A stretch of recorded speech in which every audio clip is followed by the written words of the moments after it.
Now, just so that we're all clear, today we are talking about what makes a hoe.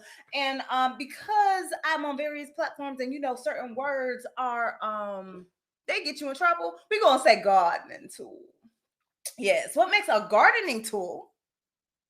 It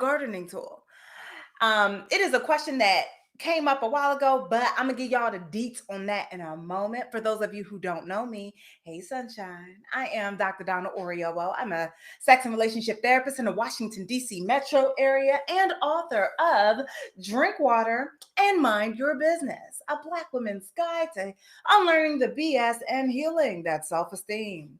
Now, where it comes right down to it, I guess it came to a point where it's like, well, why am I having this conversation and what makes me qualified to have this conversation? So, as I said, I am a sex and relationship therapist. So, I study relationships. I have studied sex as well. I have a PhD in human sexuality, I have a master's in social work, a master's in education, and a BS in psychology, which means that I feel a little bit qualified. Now, part of the reason that I'm giving you these here credentials is because I recognize that oftentimes we are having conversations with people that do not have the range. I am not her. I am not them. I have the range for this particular conversation. So we're going to go ahead and have it. And I also want to start off with one small request. I think of it as small. You may not think of it as so small. For me, it is discourse always, disrespect never. And what I mean by that is bring all of that lovely, juicy, delicious discourse. You got a question, you got something, you just like, I don't agree with what you said. Tell me. I'm cool with that. Give me your explanation. Let us all learn from each other. But that disrespect, that piece where you came all the way on this side of the internet to call me names or to otherwise get all up in your feelings, you can take that elsewhere. So leave that disrespect elsewhere. If you are uncertain about whether or not the thing you want to say is discourse or disrespect, it is a beautiful time to check in with you. If it was you, would you be okay with somebody talking to you out the side of their neck? If the answer is no, then just don't bring it over here. That's all I ask. So, tonight we are answering the question of what makes a gardening tool a gardening tool. Um, and part of the reason for this conversation is because, like, small story time. So, I was reading a book, a romance book with a lot of spice. I do not remember what it was called. I don't even remember if it was good. It was like a few books ago. So, just come with me to the here and now. But I ended up having to have a conversation with Mr. Boothang because it got me thinking, like, well, exactly what makes a gardening tool a gardening tool? Because these books be sort of using a lot of language interchangeably. And I think the idea is that we are all supposed to be one band, one sound on what it is. And I think that in some ways we are, but in other ways, I think that we could deal with a more robust conversation, if you will. So I had the conversation with him, and in having the conversation with him, we both started going back and forth on what we thought would make a gardening tool a gardening tool. So I'm asking y'all right now, to you, what makes a HEAUX? That is a who. What makes a who for you? Don't go giving me Webster's dictionary definition. We're gonna get there eventually, but I'm more interested in what you already think of as a gardening tool. A hoe, a ho, ho, ho, ho. What is your definition of that? Go ahead and drop that in the chat. Now, while you're busy doing that, I'll let you know that, let me tell you, I had this conversation more than once. And so I had it the first time with Mr. Bouthane. The second time I had the conversation, I was talking to some awesome ladies at the hair salon on what they think makes a hoe a hoe. And then the last conversation was with the very dope people from the In My Black Feelings community, which meets every Tuesday at noon. Well, not every, the second and the fourth Tuesday. And here is three things that I brought to the In My Black Feelings community about what I thought might make a hoe a hoe. Number one, that promiscuity don't count, right? Like people will use body count culture. And I brought there that, like, well, let's hold off on saying it's the number of partners. If it's not the number of partners, what is it? Now, here's why I removed the number of partners. Part of the reason that I removed the number of partners is because, as far as I could tell, it ain't nothing but deep personal sexual research. It is just a way of you to know what sort of delights your sexual curiosity. It's about the way that you sort of satiate that. So, if it's not about the number, what else is being a gardening tool about? And that's what I would like to know. Um, so I already told y'all that's why I removed promiscuity from the thing. I want to know, number one, is promiscuity important for you in defining a gardening tool? So you can let me know yay or nay right now in the comments. And we already have a comment. Let's see. Honestly, I don't know. Maybe someone who intentionally wants to mess with every person they find attractive. Okay. I'm looking like if I want to eat every donut or plate of food that looks good to me, do we say that I have a problem? That's my question. That's that, right? Like taking the thing, if we're going to use numbers, right? I'm going to substitute other things that also, number wise could be a problem. If every time I see a pair of shoes that I think are very beautiful, does it mean that I have a problem if I buy beautiful shoes? Okay, I see. Yes, you would see I have a problem if I ate every plate of food that I thought was delicious. Why you hating? Why you won't let me live? I'm joking. Oh, you would think I have a shopping addiction. Okay. Okay. If I gave money to every person that I thought needed some because they requested it or because they otherwise were homeless, would we have a problem with that? Because shopping addiction, I think we're in troubling territory there, right? If we say it's like a shopping addiction, because then I'm like, well, a shopping addiction is really only an addiction if you can't support it. Ooh, if I gave too much money out, now I got a savior complex. So really, there is no way to win. I see what you did there. I like that. Thank you, Shanna Speaks. I thank you very greatly for that. Let's see. I no longer think promiscuity is part of the definition, but I believe many people still do. It's ingrained in many cultures, including America's. Yeah. So one of the questions that I did ask is if you had to stand on the business of numbers, what would the number be for you? How many partners are too many partners that now would designate you to the space of being a gardening tool? That is my question. So if you got your number, if you've been thinking about it, go ahead and put it in the chat. I want to know what your number is. And I'm going to tell you two very extremes that I'd heard recently. On the one hand, I met somebody who said if it's two or more, you are HOEAUX. I almost spelled the other one. They said if it's two, that makes you a gardening tool. Their thoughts were mainly religious, right? That you are only supposed to be with your one partner ever, and that if you find yourself going beyond that one partner for whatever reason, that you then move into HEAUX territory, gardening tool. So the question is, do y'all agree? Is the number two for you, or what is the number for you? That is what I'm interested in. Please do put that in the chat. I'm very interested. Now, on the other end, someone was just like, look, when you take numbers off the table and the conversation we had, she turned that joint into 100 real quick. That beyond 100 is just too many.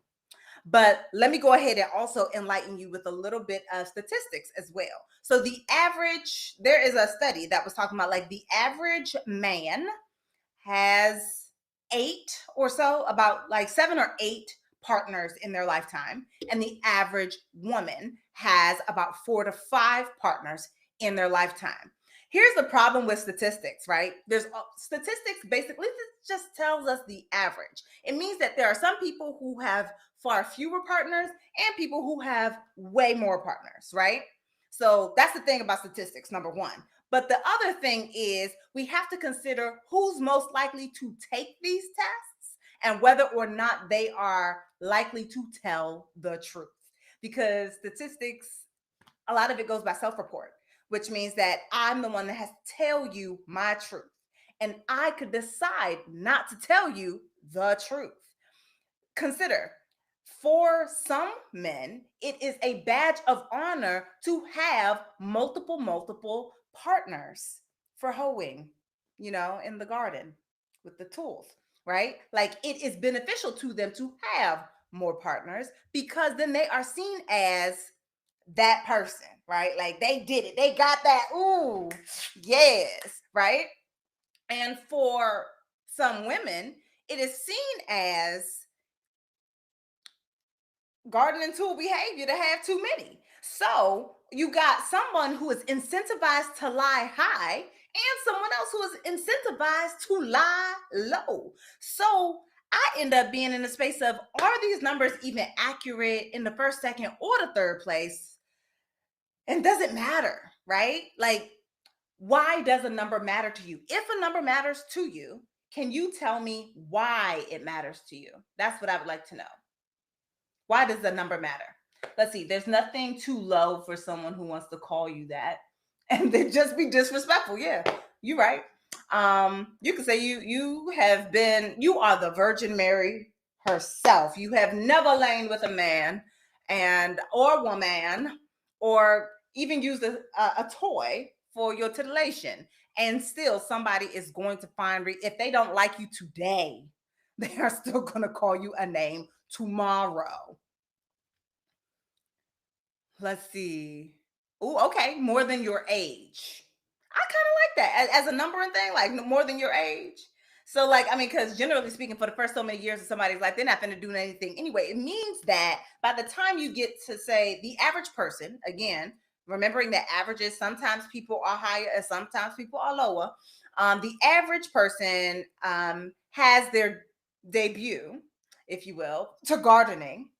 Um, they have their debut when they turn about 17. That means that you get 17 partners built in from jump. And then after that, you just average one a year. I mean, I'm just saying. I think I like that. So thank you for adding that. That is the first time that I've heard, maybe not more than your age, at whatever age you are. I kind of like that as a thing. Let me know how y'all feeling. If y'all like the age piece as a way of determining, go ahead and put a thumbs up in the chat. And if you're thinking, come on now, age, go ahead and put that thumbs down. That's cool too. I just want to see where everyone else is. Let's see. That means I'm 18 years late to the game. Hey, you got catching up to do if you should choose to catch up.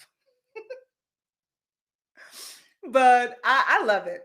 For any of you who are just joining, we are talking about what makes a gardening tool a gardening tool. How many partners right now is what we're talking about. So, because the three major things that I brought in, number one was that promiscuity, or the number of partners, doesn't really count.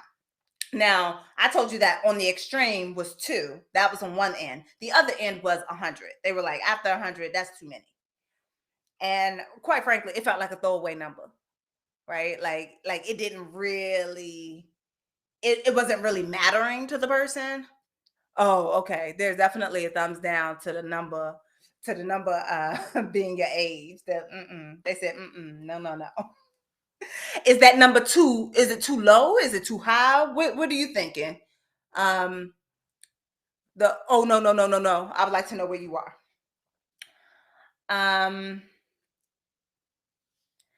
So you got to put a lot of gardening work to get to 17 right away. I mean, you do. You got to put your back into it, your legs, your back, your arm, your neck.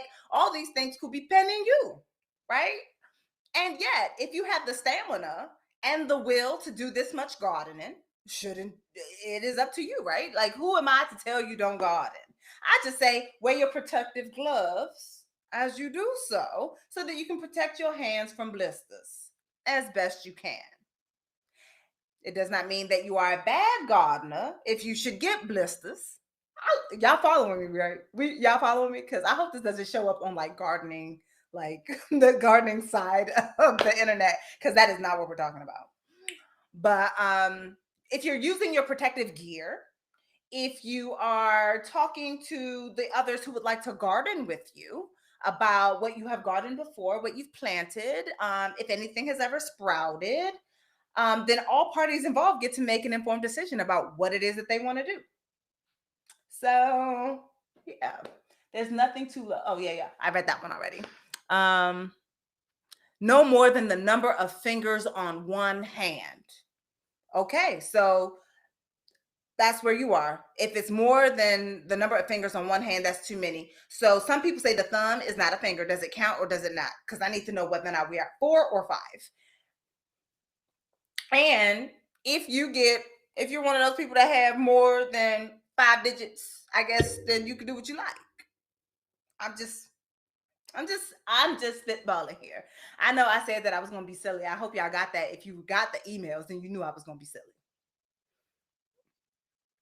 But it also comes to, I guess the question is, does the number that other people have matter to you, or does your number matter to you?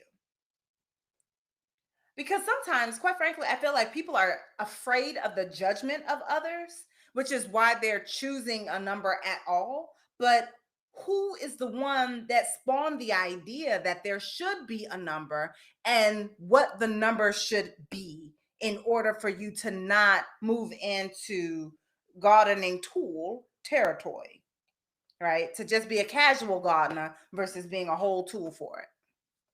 That's just something for you to think about. Now, again, I said that there were 3 major things that I brought into the Am I Black Feelings community when having this conversation about gardening tools. So, number 1, promiscuity is just deep personal research and a delightful sexual curiosity that is being satisfied. The second one is that a gardening tool lacks consideration for others.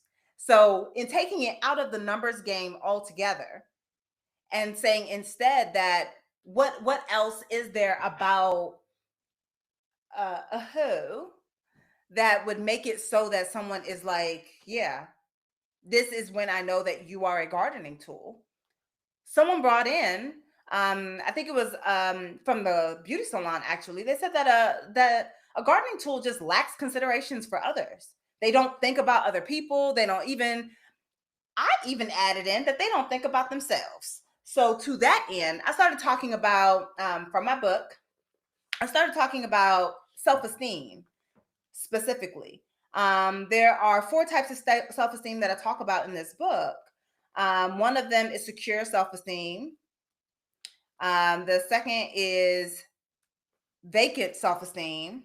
And then the 2 in the middle are damaged and fragile self-esteem. So put it here. Boop, boop. Show you. If you have your own copy of the book, it's on page 26. So what that means, so fragile self-esteem is basically when your high performance on evaluations with unrealistic self-views and consistently seeking external validation. So if the number that you have in your mind about the number that you are allowed to be with before you turn into a gardening tool is about others, then that is indicative of fragile self-esteem. You're trying to please other people who are not even you, and some of whom who will never be with you because you're not even interested, and people who don't even matter to you because again, you remain uninterested. Damaged self-esteem on the other end is you see or you say that your self-esteem is low, but deep down you actually have high internal self-esteem. This is the one where I say you pop your own balloon. So you remove opportunities from yourself because you're just like, well, I could be wrong about what it is that I'm thinking, what it is that I'm feeling. Someone else has to know this better than I do, which means that you could be like, no, I would like to be able to have gardening time with various people, but I think that I'm not supposed to want to do that. And maybe the other people are right and something is wrong with me. So you keep it to yourself and you don't say anything about it. So, no limits, no boundaries. Amen. All right. So the question is, where would you say you are on that? Like, are you a person who is going by what other people say because you need them to validate that you are a good safe, sane gardener? Or are you not doing it because you think that other people may be right about something, so you want to give more space to it, even though it doesn't feel true to you? That is, I think that is something for you to think of as an individual, not something that anyone can tell you for you. I personally don't live inside your body. You are the only one that lives inside your body, which means I can't tell you. You can only tell yourself. And it could be more than one, right? A lot of us end up making entire lives based off what we think other people are going to say or do or how they're going to treat us. And I'm like, I'm not saying that that's wrong, because there is safety in sometimes in going with the masses, but the masses will also run your ass off a cliff. So you should also be looking out the window to make sure that y'all are going in the right direction, right? Like there is a quote. What is it? Something about like birds of a feather flock together or something like that. But you got to be careful what flock you flying with. So that's how I see it. Let's see. As someone practicing abstinence, I don't know how and what I'm doing over here. You know what? When people tell me that they're practicing abstinence, I always say congratulations, because you chose it for yourself. I think, especially in a world that will not support you that doesn't often support you in the choice, you have to find the people that will also be supporting you. So that you're even questioning and that you came to this talk, I think is actually quite delightful. So thank you for being here. The third thing, oh, well, let me recap again for the people who are just joining us. We're talking about gardening tools and three major things that I brought to the In My Black Feelings community and talking about when you know a who is a who, is number one, promiscuity doesn't really count. It's just deep personal research. Number two, a who lacks consideration for others. And number three, sometimes that damaged or fragile self-esteem can lead to hoedom that isn't actually about you. Because in the end, a hoe is a means to an end, lacking true value before and after its use. Think of any tool that you have. It only matters in the moment that you're using it. Particularly if you're not like a regular gardener, like having a hoe doesn't mean anything, right? Until it's time for you to use it, until it's time for you to aerate the soil or do whatever it is that hoes are supposed to do when you're outside gardening, right? It doesn't really have value before it is in use, and it doesn't really have value after it is no longer in use. The thing is, you are a person, which means that you always have value. And if you always have value, can you ever be a tool simply for use? I think that's something for you to sit in real quick. Let's see.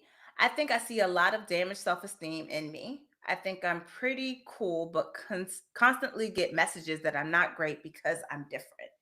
Exactly.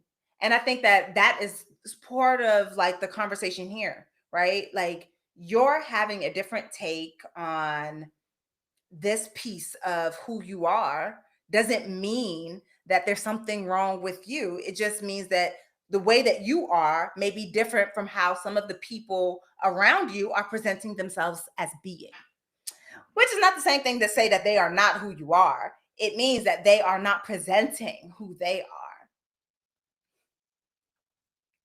So, that's just something to think about. Now, here's some things that came out of In My Black Feelings, because when I tell you that they was teaching me, I mean that they were teaching me, right? So one of them brought in that they went to the dictionary on my butt, honey. So we're going to actually get into a space where we operationally define some terms. We're going to get OD with it. And so we define three words, and I'm just going to say them right now. Please don't report the live, okay? A hoe, a whore, and a slut. So moving forward, I'm going to say the gardening tool, the one with the hard R, and well, I feel like there's no other way to say, a slut. So we're just going to have to go with that one. We're just going to have to go with that one. So a gardening tool, by definition, is just easy to go do gardening with. The one with the hard R, they're about their money. It's like, pay me, honey, right? So really, we're talking about a lady of the evening, as they say, or a schmex worker, schmex, schmex worker, right? And then the last one, the flirt, that one is just the enjoyer of the pleasures of the carnal delights. Goodness, I ain't never had to work so hard as a schmex educator to not say the word schmex. It's not working out for me, y'all. So we gonna see what happens. I think I'm gonna get in trouble today. What's in my black feelings? In my black feelings is a weekly or bi-weekly space that I hold for black women who just want to be in their black feelings. We hold space so that you can be in your feelings about whatever it is. There's always a topic. We never stay on it, at least not all the time. So those are the three definitions, right? It's one is easy, one wants money, and the other one just has enjoyment. And I think the thing that really offended me was the one that has enjoyment, because are we being so for real right now? So because you enjoy it, now you get a whole other name. I think I find that to be quite fascinating. And I think that it digs back into a puritanical way of sort of seeing schmex almost only in its utility, in the sense of, if you do this act, you will, if you garden, you may grow some sprouts, right? Like, you may have some babies, is what I'm saying, right? Like, people believe that the only reason you should be having the schmex is because you're wanting the children. And that if you're not going for the children, that it's already bad behavior. And then to have the audacity to enjoy what you are doing makes it even worse. So to bring back food for a minute, some of you, because it's definitely not me, with love, it's not me. Some of you are people who don't believe that you should enjoy your food. You only see food as utility, that I need to feed my body. And so it does not matter if the food is delicious or not, because the only reason to eat it is so that I am fed, so that I have my nutrients. Is that you? I'm asking. If you are a person who's eating the food only for the nutrients, can you put a salad in the chat for me? And if you are like me and you want that thing to taste finger licking good, go and put that smiley face with the tongue sticking out, so I know whether or not I'm with my people or if we with some other people. I'm just saying, if it's only for utility, right? If we're thinking of schmex as only for the utility, for some people, pleasure is not one of the uses for schmex. Meanwhile, there is this lovely button. This is a vulva. There's this lovely button here under the clitoral hood. And it only has one purpose. And its only purpose is to feel good. It's not about anything else.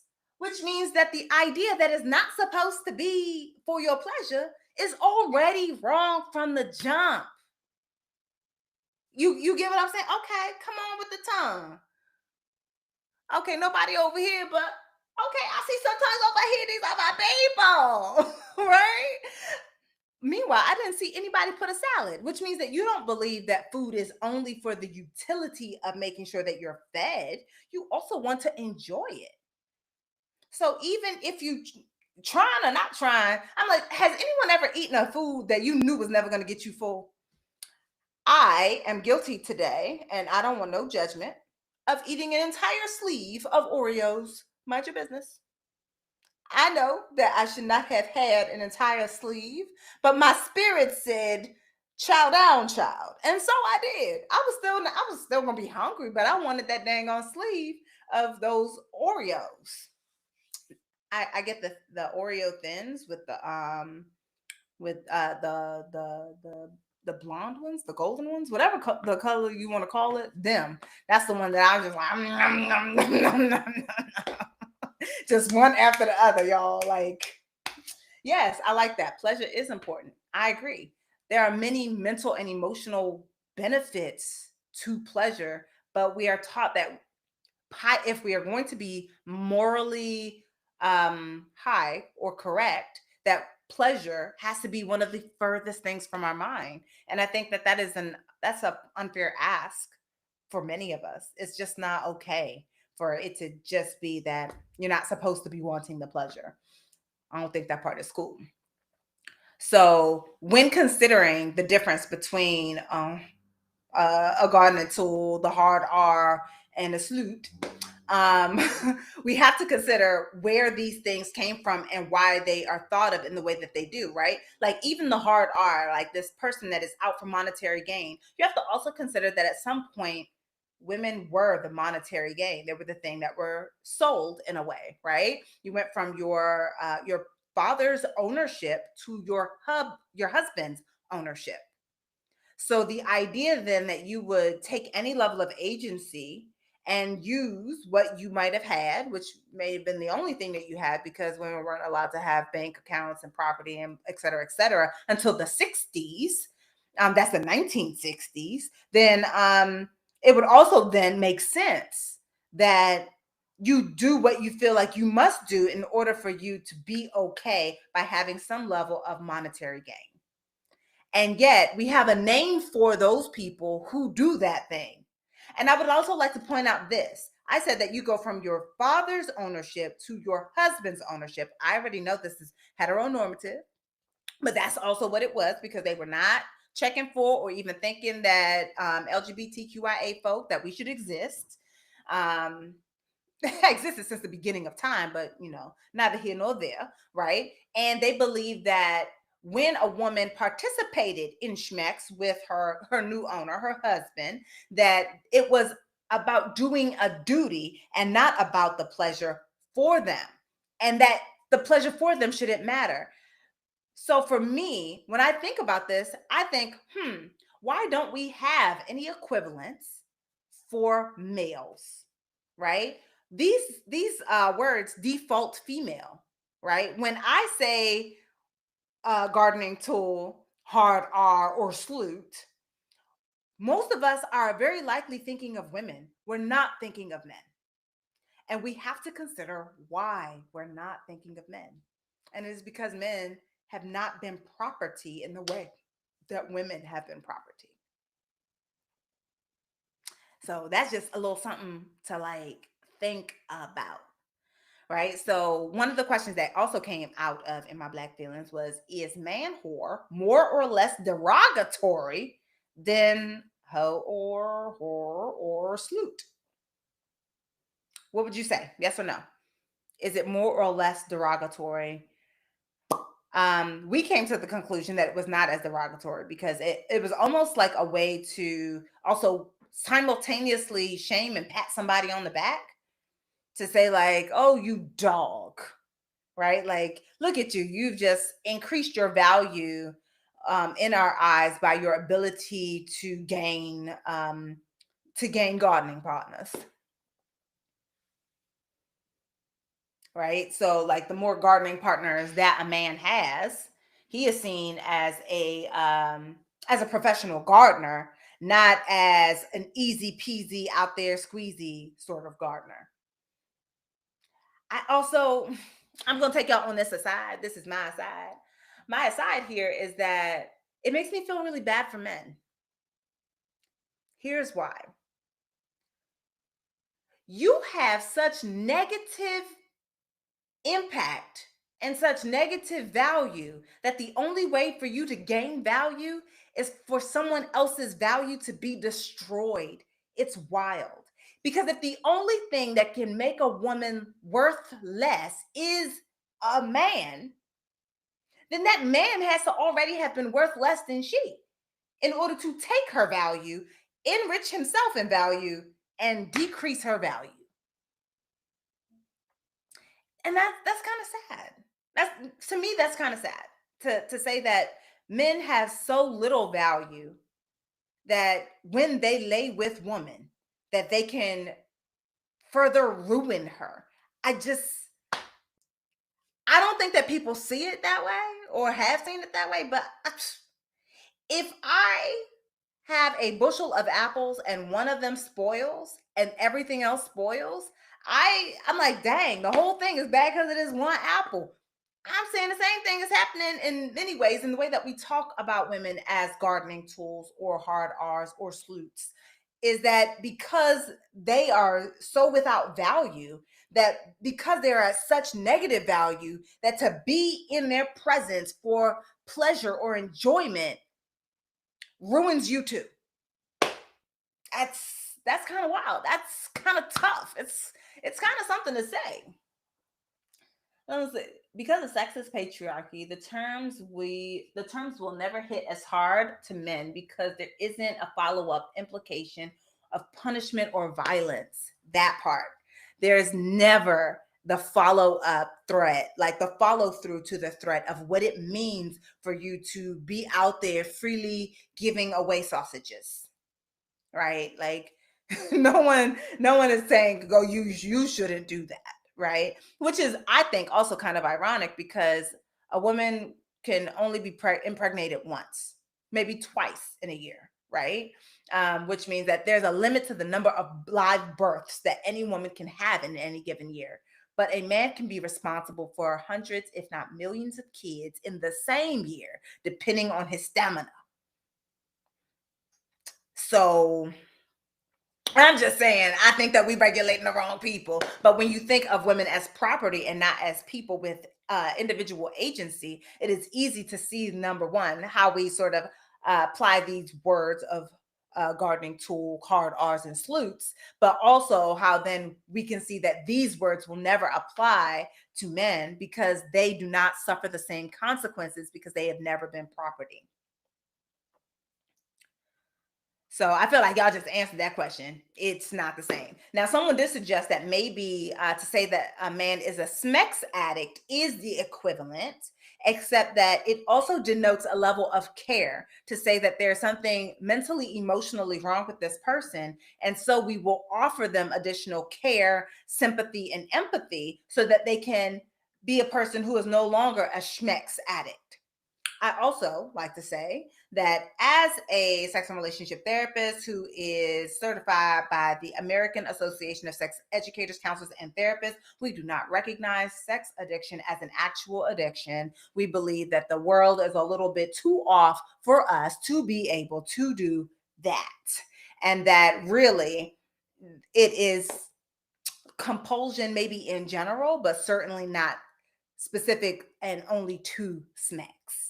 Okay, back to our regularly scheduled programming. Let's see.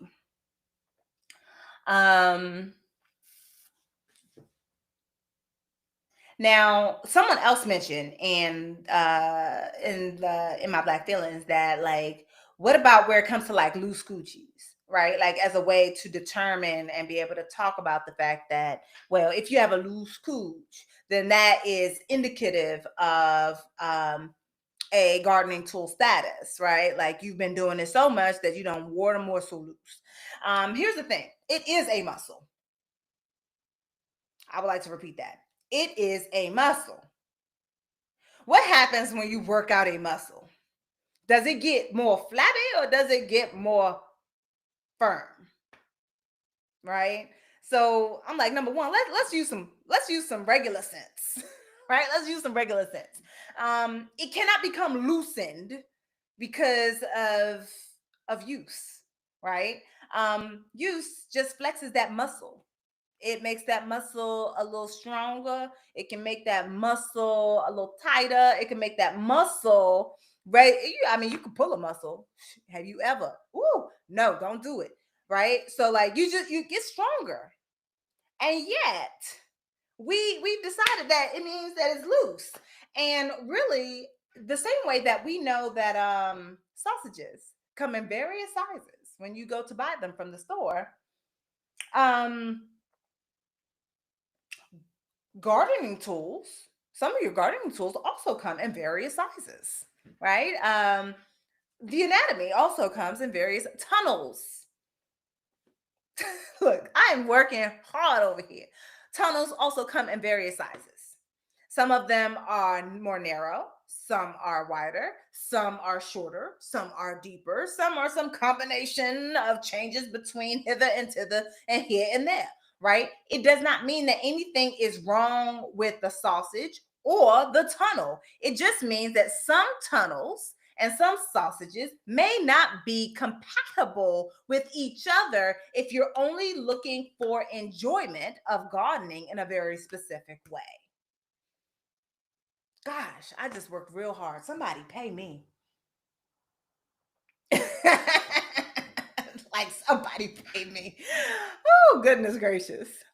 But the point is that anatomy is different, and it doesn't make some anatomy better or worse. It just means that the anatomy is different. Same in the same way that some people are tall or short, in the same way that some people are fat or slim, in the same way that some people are very light or very dark. It is a variation. It is not a denigration. It's not a way to look at someone and be like something is wrong with you.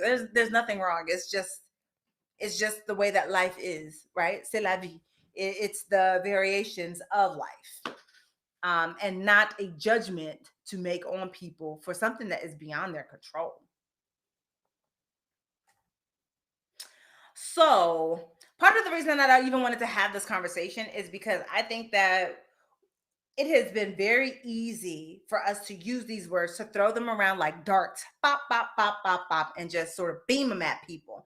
When I think that we could be thinking about, should the thing that has been canon remain as canon to us, right? I gave you other things to consider where it comes to whether or not we want to say that somebody is a gardening tool. Some of my favorite things that people said that we should consider is that maybe that they're gardening with inappropriate people, right? Like your best friend's partner. Like maybe that would make somebody a gardening tool, right? That you're a person who is being used for someone else's pleasure, but you are not receiving any pleasure from the act itself, or even from your partner receiving pleasure, right? Because some people do experience, it's called compersion. That's getting no deep with it. Compersion means that you receive pleasure from watching someone else receive pleasure. I have been known to be inside a casino every now and then. If somebody wins the jackpot, I am rooting for them and crying like I won too.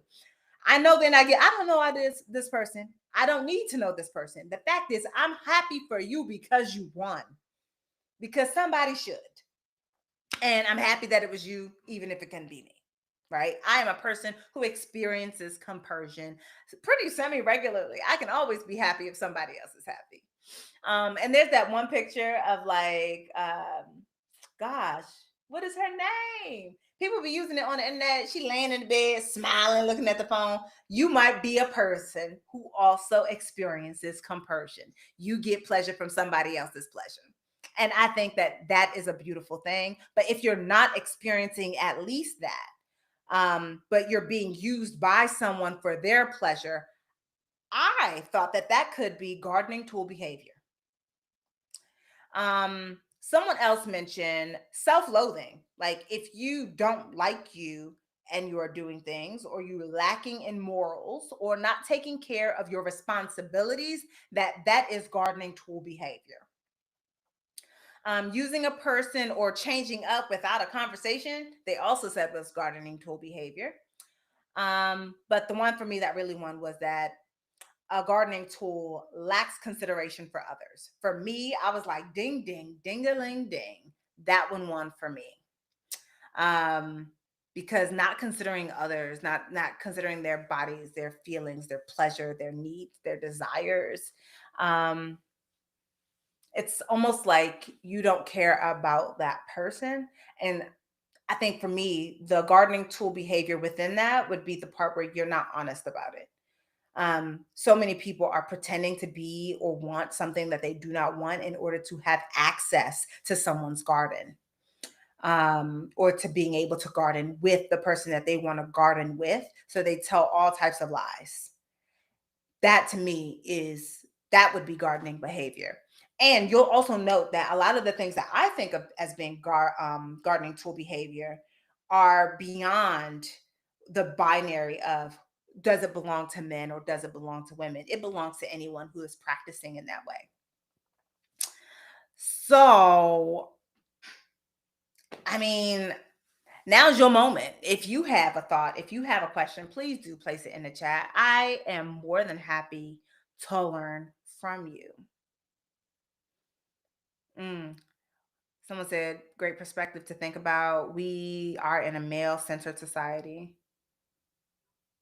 Ooh, so reckless or malicious gardening. Exactly. Reckless and malicious gardening would be it. Come on, Slick. I like that. Because, I mean, who is that caring for? Right.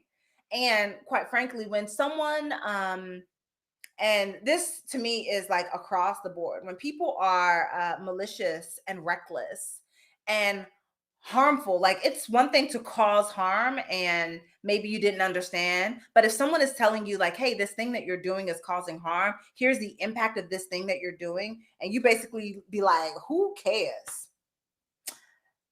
That's kind of messed up, right? That is all. That is the view of someone who doesn't care about others. Some people would say that this person is a narcissist.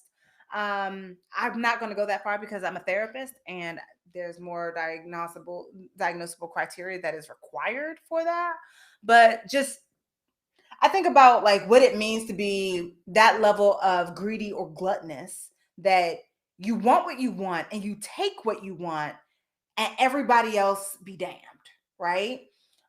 Specifically, it reminds me, and forgive me for saying this, right? Because I'm taking it very far out of the world of gardening. But it's to me, it reminds me of the billionaire class.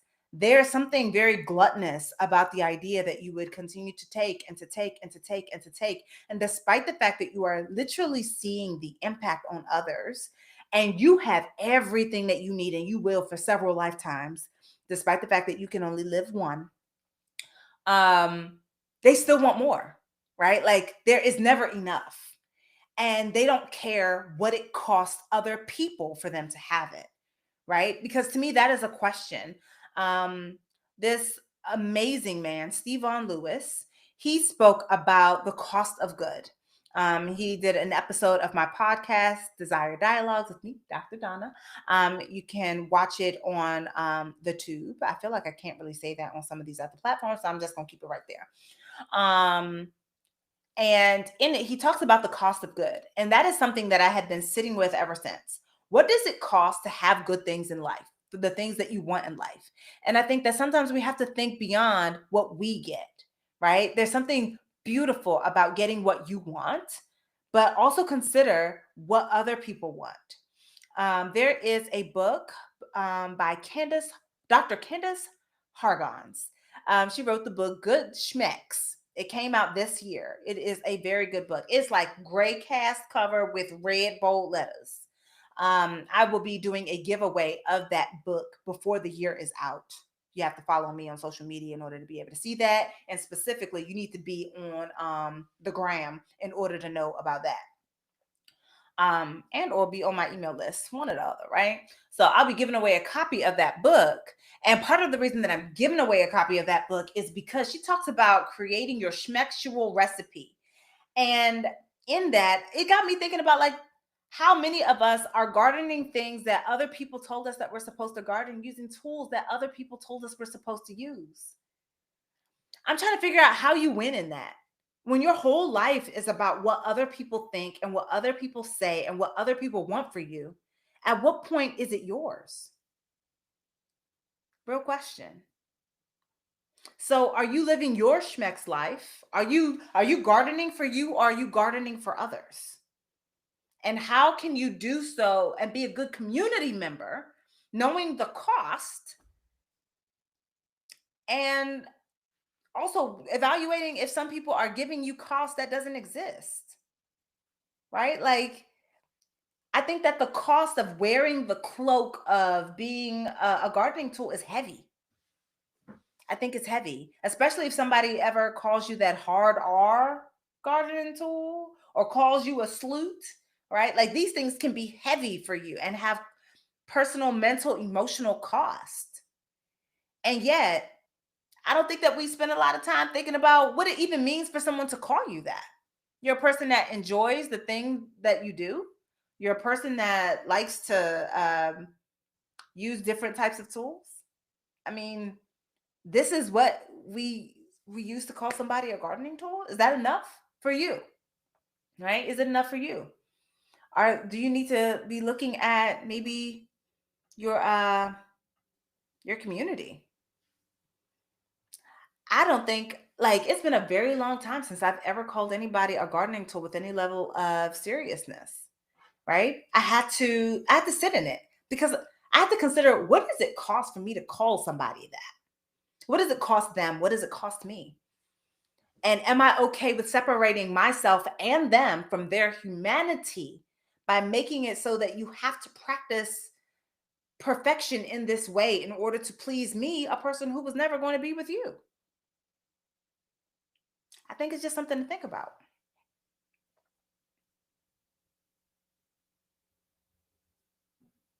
Okay. Let's see. That's part of the reason why seeing DL men at this age is really sad and disappointing. But I know that bit is complicated when it comes to the topic of gardening in ways people told you to. Yeah. Um, just putting it on the screen here. I didn't know I could do that. But yeah, I think that when people tell you who your partners are supposed to be, it gets very easy to hide. We feel shame, right? So there's a difference between guilt and shame. Guilt is, I did something wrong. Shame is, something is wrong with me. And one would say that people who are lying about what it is that they enjoy and feel the need to hide it are doing so because they are worried about being seen and being shamed, right? Of people telling them that something is wrong with you and that they gotta get rid of you, like, today, right now, and keep you out here, out of these streets, because you are this big, scary, bad, ugly thing that should not be seen. But here's the thing, uh, most people are not going to know how many people you have gardened with, because it's up to you to tell people, right? And I'm one of those people that might just be like, you know how, like, we've gotten to a space where we put everything on the internet? Everything don't need to be on the internet. And maybe this is one of those things that don't need to be. You don't need to tell people how many people you've gardened with. And you also don't need to argue with people who are shaming people because they've gardened with more than one person, because I don't know that those people have thought about the long-term implications, right? Like, chances are you will never have just one great love in your life. You will have more than one. And if you gardened with the people that you have great love in your life with, and it happens to be more than one person, for some people, you will be a gardening tool. And it's up to you to determine whether or not you accept it, whether or not you accept yourself as a gardening tool, or whether or not that person needs to be asked to never say that to you ever again, or if they need to be exiting stage left from your life. Everybody doesn't need to be all up in your business, and everyone is not like the real reason for the season. Some people are exactly what they are. That's it. And that's okay. Y'all been kind of quiet. Anyway, I would like to say thank you for joining me for this lovely conversation on gardening tools. And if you should have any comments, feelings, what is it? Questions, comments, concern, knowledge, or insight, now is the time to drop it in the chat. Before I shut this down, and I'm going to have to shut it down soon because all of my little apps is telling me that I've been on the internet too long. I am she who uses timers for everything. So let me know where y'all are on it, if you have any additional thoughts. But I think for me, the main thing has been really understanding that everybody has an idea of gardening tools in their head, but everyone doesn't. We don't always act as though we are one band, one sound with what a gardening tool is. So it is up to us to sometimes go back to the dictionary, but also to go to look within ourselves and to determine if we're going to allow those power structures from way back when to continue to dictate to us our value in the here and now. You are a person, and because you are a person, you had value from the time you got, since before you got here until after you leave. You will always have value. Your value does not change based on the number of people you garden with and whether or not somebody calls you a gardening tool. Oh, thank you. I'm going to put this on the stream just because it's nice when people say nice things. For context, it says, I love this conversation. Thank you. All right, y'all. I'm not seeing any questions come in. Also, if I'm being honest, I also haven't always remembered to keep scrolling down. But if there are no comments, no questions, no concerns, no additional insight, then I hope that you will join me again in the next conversation, which I'll send emails about or put on the internet, then say I'm going to do it. I'm not sure what I want to talk about next, but if you have a thought of what you would like me to cover, I am more than happy to consider it. I'm not saying I'll do it. I'm saying I'll consider. That's what I say these days. Can't say yes. Not saying no, just not saying yes. All right. I am getting off in this direction. So if you are on TikTok, I'm coming up off of there right now. Bye, TikTok. Oh, thank you. I hope it gave you something extra to think about, y'all. Bye, IG.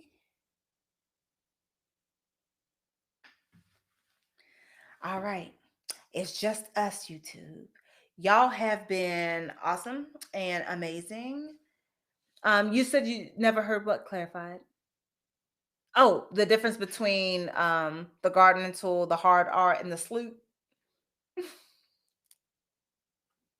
Look, I tell you, the dictionary can be a really fun place. Got to use that under consideration. Look, I ain't never worked so hard, y'all, trying to keep it clean over here. Thank you. Thank you, Patricia.